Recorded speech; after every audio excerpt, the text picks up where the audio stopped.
Labadiena, su jumis ir vėl svarbiausių krepšinio aktualijų apžvalga. Rugpjūčio 5 amžiams įrašyta į šalies krepšinio istoriją, o ypatingai trijulių krepšinio istoriją.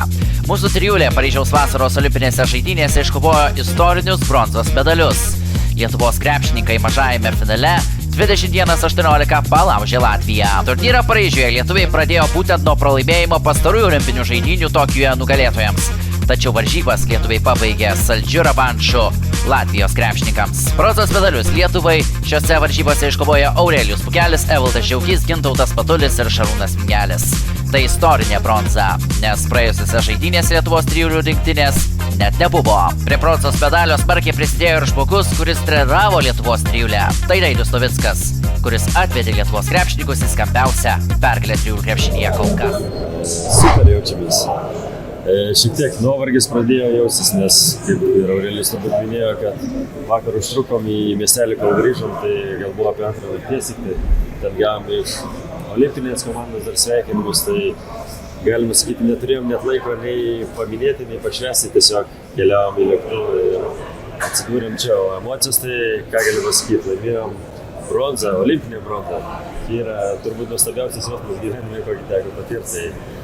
Sunku atsakyti žodžius, bet nuostabu. Mūsų laida ir toliau tęsia BetSafe LKL vasaros turgaus rubriką ir šį kartą pažvelgsime į dar 3 klubų komplektaciją.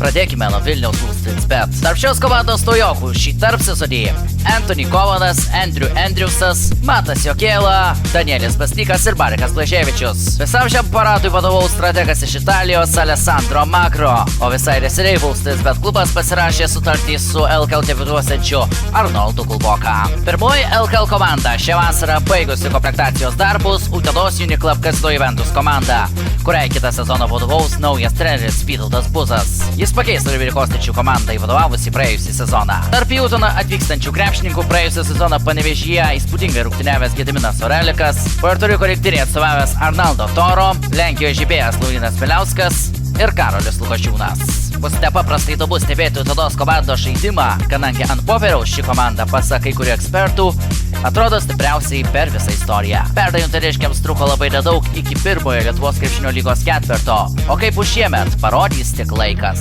Tuo metu Klaipėdos Neptūno komanda savo komplektacijos būsimajam sezonui dar nebaigė. Rugpjūčio 9 dienos duomenimis Klaipėdos komandoje 5 debiutantai. Tai Dešueras Bury, čempionų lygoje rinkęs 2-ženklį taškų skaičių. Prancūzijoje žaidęs amerikietis Neitas Johnsonas, Arnas Beruška, pernai rungtyniavęs Vilniaus Wolfsbet komandos gretose. Iš Kėdainių atvyksta Zeinas Watermanas, pernai rungtyniavęs įspūdingai.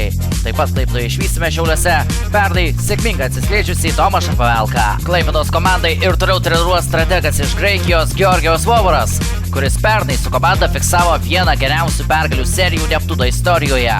Iš viso buvo laimėtos net 8 rungtynės iš eilės, o pati įsimintiniausia pergalė per tą seriją buvo užfiksuota rungtynėse su Kauno Žalgiriu. Tokios tokelės šį kartą, ačiū, kad žiūrėjote ir iki kitos savaitės.